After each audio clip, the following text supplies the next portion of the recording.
Selamat pagi Tribuners, kembali lagi bersama saya Januar di acara Tribun Kaltim Series.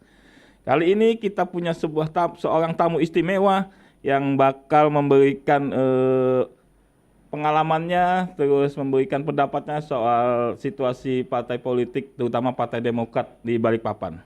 Karena sebagai kita tahu, sebagai salah satu peserta pemilu 2024, Partai Demokrat tentu punya strategi untuk mendulang suara di pemilu 2024 nanti. Begitu pula di DPC Partai Demokrat Balikpapan yang kini dipimpin oleh seorang nahkoda baru. Bagaimana kiprah Demokrat yang kini dipimpin oleh anak muda? Bersamanya Bang Denny Mapa, kita akan mengulas tuntas dalam siasat Demokrat. Sebelumnya kita menyapa dulu Bang Denny Mapa. Selamat pagi Bang. Selamat pagi, Assalamualaikum. Waalaikumsalam warahmatullahi wabarakatuh. Sehat Bang kabarnya? Alhamdulillah sehat. Oh, ya. Yang penting sekarang itu kan sehat dulu Bang, ya kan? Iya. Tapi sebelumnya saya mengucapkan selamat dulu Bang. Abang baru terpilih sebagai Ketua DPC Partai Demokrat Balikpapan.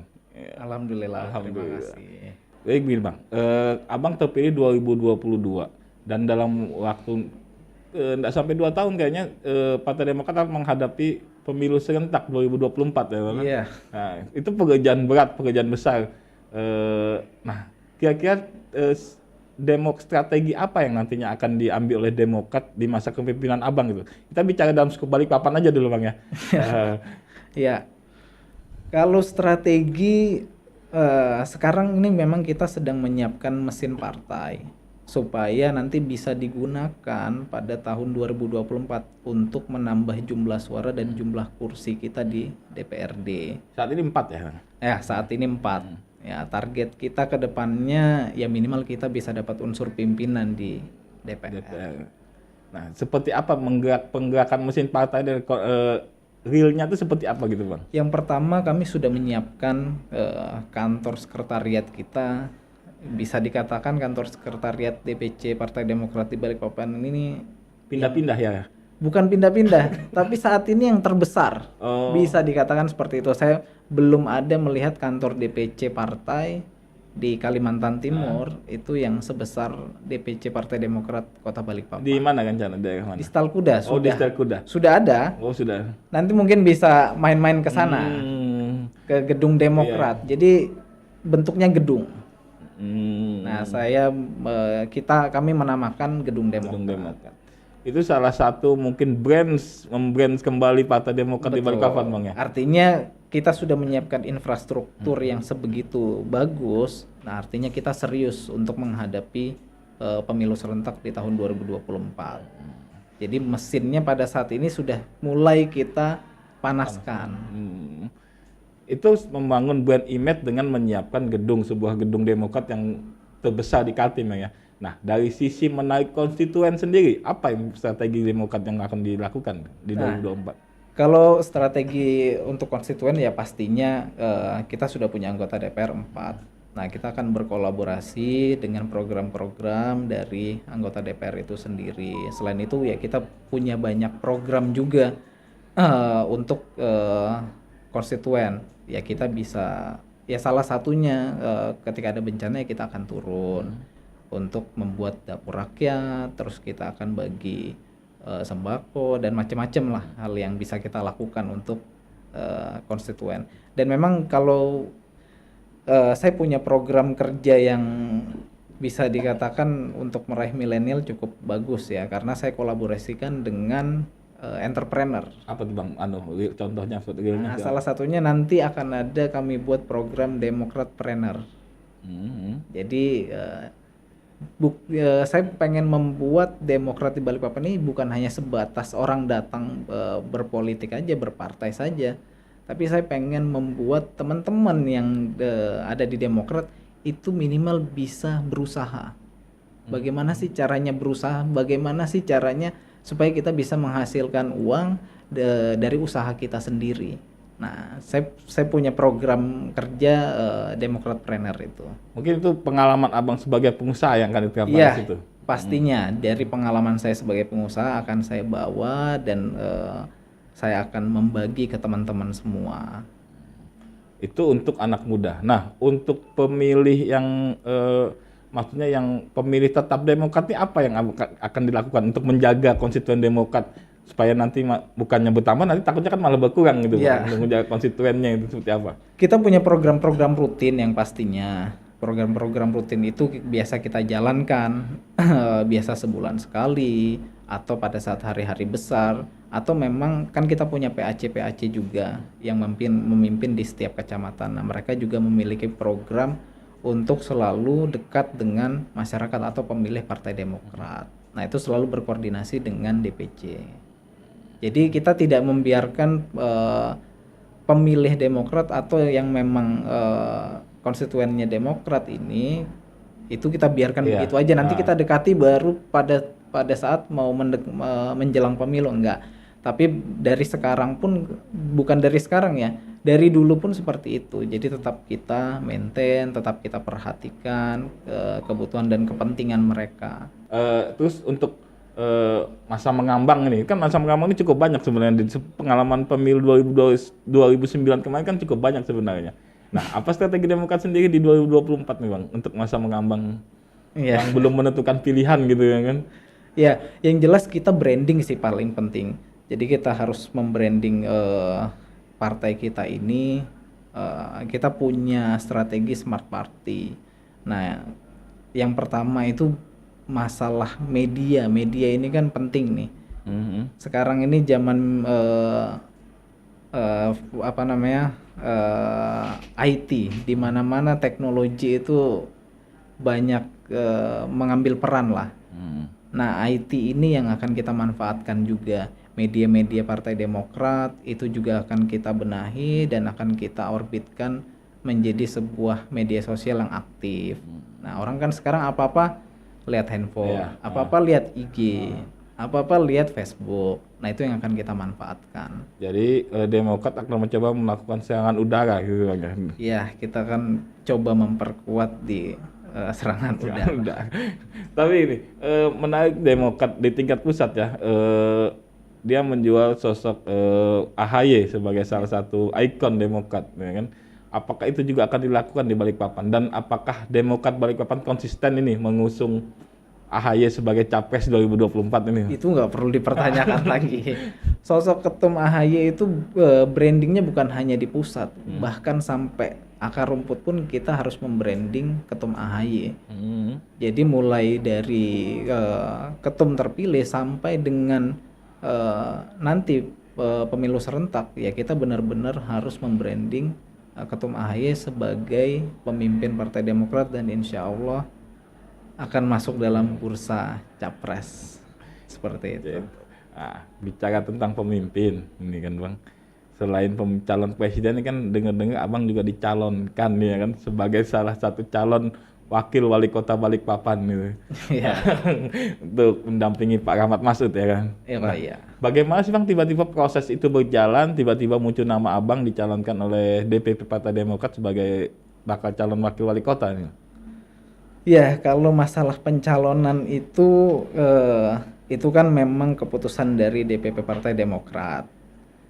Saya mendapat rekomendasi karena DPP Partai Demokrat sudah menilai, pastinya sudah punya penilaian terhadap saya. Kenapa saya direkomendasikan untuk mendampingi Pak Wali Kota sekarang sebagai Wakil Wali Kota yang menggantikan almarhum Tohari Aziz. Banyak pasti penilaian, ada fit and proper test juga yang kita lakukan.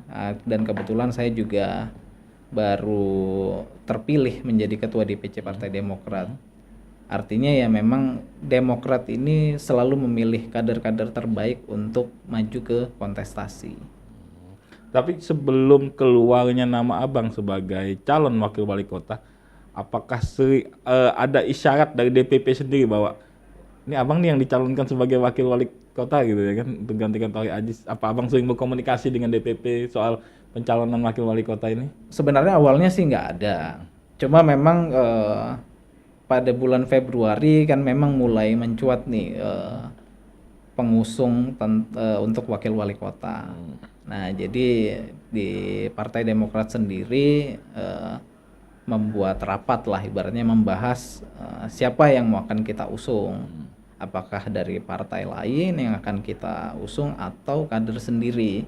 Nah, dari DPC itu sudah rapat duluan. Waktu itu masih PLT, ketua PLT kita Bang Siman Juntak membuat rapat dan akhirnya memutuskan bahwa saya diusung untuk maju sebagai wakil wali kota pengganti antar waktu.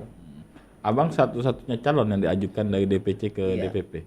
Satu-satunya calon dari DPC Ke DPD. ke DPD dan DPD menyetujui dan selanjutnya DPP mengeluarkan surat rekomendasi untuk saya. Seperti apa bang fit and proper test yang di jalan itu? Kemarin saya menjalaninya cukup cukup luar biasa ya. Saya harus membuat presentasi bagaimana saya ketika menjadi ketua DPC, apa yang harus saya lakukan, program-programnya, bagaimana saya memenangkan pemilu pada tahun 2024 untuk Partai Demokrat di Balikpapan. Ya saya membuat presentasi itu. Nah, dan mereka akan mengomentari itulah. Oke. Berarti cukup setelah melakukan paper test, fit and proper test, berapa lama sampai akhirnya muncul nama abang sebagai bakal calon wakil wali kota tuh, bang? Sebenarnya kalau mengusulkan calon wakil wali kota itu sudah sebelumnya. Jadi rekomendasi saya itu keluar pada tanggal 22 Februari tahun 2022. Februari 2022. Dan pada saat itu saya masih bendahara DPD. DPD tingkat 1, tingkat Iya, DPD provinsi. Tapi baru diumumkan kita bulan April kemarin kan nggak salah. Ya, baru kita masukkan di bulan April memang. Apa yang membuat begitu lama prosesnya hingga akhirnya dimunculkan nama abang ke media gitu ya kan, sebagai salah satu, diajukan sebagai salah satu calon wakil wali kota gitu. Mengapa Demokrat memilih menunggu terlalu lama itu? Bukan menunggu terlalu lama, karena kami sedang melakukan proses musyawarah daerah atau musyawarah cabang. Jadi kami sedang fokus ke sana dan kami juga sambil mengamati peta politik yang ada di Balikpapan. Jadi paralel berjalan semuanya. Yang penting kan memang surat dari DPP sudah kita pegang dan memang sudah kita lakukan komunikasi lintas partai serta ke DPRD juga seperti itu. Jadi bukan kita menahan, sudah ada komunikasi, namun kita tidak publish terlebih dahulu sampai kami menyelesaikan musdanya seperti itu. Okay. Jadi karena ada yang kami jalani juga di dalam partai. Artinya nunggu suasana tenang dulu guys setelah musda gitu ya? Ya, bisa dikatakan seperti itulah. Tapi seandainya boleh berandai-andai, jika tidak terpilih nanti akan apa yang Demokrat lakukan? Misalnya nama yang diusulkan ini tidak terpilih gitu. Buat kami sih nggak ada masalah. Siapapun yang terpilih pasti kami berikan selamat dan apresiasi. Siapapun yang dipilih itu pasti yang terbaik. Itu jika tidak terpilih. Iya. Jika nantinya terpilih, apa yang abang lakukan sebagai wakil wali kota Balikpapan loh bang? Maksudnya yang sebagai penyangga IKN, yang sekarang sudah bahkan masuk kota metropolitan gitu kan? Iya. Banyak tugas berat gitu kan? Pastinya. Yang kami lakukan pastinya yang pertama konsolidasi dan kami harus mengikuti visi dan misi dari Pak Wali Kota sendiri. Nah, kami akan membantu apapun yang dikerjakan atau yang akan dikerjakan oleh pemerintah atau Pak Wali sendiri, itu kita akan dukung. Jadi berjalan seiring dengan visi dan misi Wakil Kota sebelumnya ya. Betul. Nah, tapi itu kan berkaitan dengan visi misi dengan wali kota. Nah, mimpi besar abang ketika terpilih menjadi wakil wali kota itu apa gitu? Iya, saya berperan di Kota Balikpapan itu sudah mimpi buat saya lah. Kalau secara partai ya saya tetap inginnya suara Partai Demokrat bertambah, kursi pun bertambah. Itu sih yang kita kejar. Kalau pada saat jadi wakil wali kota ya saya menjalankan tugas yang baik dan benar aja. Maksudnya apa maksudnya yang pengen abang perbaiki, pengen abang ubah atau ingin menjadikan Balikpapan kota seperti apa sih gitu ya kan, ketika ini sudah jadi eksekutif gitu ya kan, salah satu pemegang kebijakan gitu. Tetap kan ada Pak Wali Kota. Iya, tapi kan bisa memberi saran gitu ya kan bang, apa maksudnya yang pengen abang lakukan untuk kota ini, kota kelahiran abang ya kan, yang pengen abang lakukan itu seperti apa gitu. Balikpapannya ingin mau dijadikan seperti apa sih bang, abang sendiri gitu. Kalau misalnya berandai-andai, kan kita berandai-andai ini. Ya. Kalau saya berharap dan berandai-andai Balikpapan sih, saya pengennya memang untuk pengusaha-pengusaha bisa lebih mudah, Terus pengusaha lokal itu memang harus lebih banyak peran, apalagi pada saat ini pintu gerbang ke IKN itu adalah Balikpapan. Nah, saya berharap di Balikpapan pengusaha-pengusahanya itu bisa lebih banyak berperan lagi, diberi kesempatan lah ibaratnya seperti itu. Semuanya bisa dipermudah untuk pengusaha-pengusaha lokal. Ada porsi dari setiap pembangunan atau dari setiap peran yang ada untuk IKN itu pengusaha-pengusaha lokal itu bisa berperan. Salah satunya sih itu yang mau saya wujudkan. Kalau dari sisi infrastruktur atau ikon, ada nggak pengen ikon yang abang bangun untuk kota Balikpapan sendiri? Nggak ada sih, saya tuh pasti mengikuti apa yang menjadi visi dan misi dari Pak Wali Kota. Misalnya mau bangun monumen apa gitu kan ketika atau membangun sarana transportasi seperti apa gitu, mimpi besarnya abang untuk Balikpapan di masa depan. Soalnya kan abang ini pemimpin muda gitu kan, ya kan calon-calon penerus masa depan Balikpapan gitu ya kan. Kalau saya mimpinya pasti saya pengen membuat smart city. Seperti apa nih bang smart city-nya, konsepnya itu? Teknologi. Nah, saya memang sedikit tergila-gila dengan teknologi juga. Jadi saya pengen suatu kota yang memang menerapkan banyak teknologi di dalamnya. Bukan berarti akhirnya banyak SDM yang tidak digunakan, bukan seperti itu. Tapi memang apa yang menjadi sekarang misalnya kita kan ada 5G. Iya. Nah, 5G ada, terus artificial intelligence. Nah, itu kan belum benar-benar bisa diterapkan di Indonesia maupun di Balikpapan. Di Balikpapan sih. Nah, itu yang saya pengen wujudkan di Balikpapan, bisa ada artificial intelligence yang digunakan, atau yang sekarang sedang banyak dibicarakan metaverse. Nah, metaverse ini di Balikpapan ini kenapa enggak kita wujudkan? Nah, saya kalau di perusahaan saya sudah ada rancangan yang sedang saya buat tentang metaverse di bidang kesehatan. Contohnya untuk pemeriksaan fisik. Nah, saya membuat rancangan di metaverse bagaimana seorang dokter bisa melakukan pemeriksaan di dunia virtual, tapi Jadi serasa nyata. Jadi nggak harus ngantri lagi di rumah sakit tuh. Ya, bahkan bisa diperiksa di rumah. Ya, Tapi apalagi masuk kalau ke yang dunia virtual. kalau yang punya BPJS itu kan ngantri panjang gitu Ya, kan. itu bisa jadi solusi. Nah, saya berharapnya sih bisa ke depannya Balikpapan bisa ikut andil di dalam perkembangan teknologi. Apakah memungkinkan misalnya Balikpapan jadi Silicon Valley-nya Indonesia gitu kan? Kenapa enggak? Tidak ada yang tidak mungkin, katanya Adidas. Oh, siap. Oke, Bang, pertanyaan terakhir dari saya. Menjelang 2024, Abang pilih maju sebagai eksekutif apa legislatif? Saya lebih memikirkan Partai Demokrat terlebih dahulu. Yang pertama memang saya harus menambah suara dan menambah kursi. Itu yang saya pikirkan. Urusan legislatif dan eksekutif untuk diri saya itu nanti kita akan lihat peta politiknya nanti. Tapi apakah sudah ada misalnya tawaran misalnya berkoalisi gitu? Kalau tawaran berkoalisi pasti kita pengennya semua berkoalisi. Soalnya lah. kan waktunya singkat nih, 2024, 2023 sudah persiapan ini ya. Ya, kan? tapi memang yang kita pikirkan, mesin yang kita mulai panaskan itu memang untuk pileg terlebih dahulu. Jadi untuk eksekutifnya itu belum kita pikirkan. Yang kita pikirkan itu bagaimana caranya Partai Demokrat ini menambah suara dan menambah kursi. Kalau bisa kita menjadi partai pemenang, kenapa enggak? Nah, tapi Anda punya ambisi gitu, bisa jadi Balikpapan 1 ada Balikpapan 2 gitu kan pasti ada dong. Ya. Kalau maunya sih ya mau, tapi kan kita tetap harus realistis melihat. Jadi kita namanya politik itu nggak bisa juga kalau katanya Ketum AHY bisa jadi kuda hitam, walaupun tidak dilihat atau tidak diperhitungkan, akhirnya menang juga. Oke. Berarti diam-diam tiba-tiba naik ke atas gitu ya.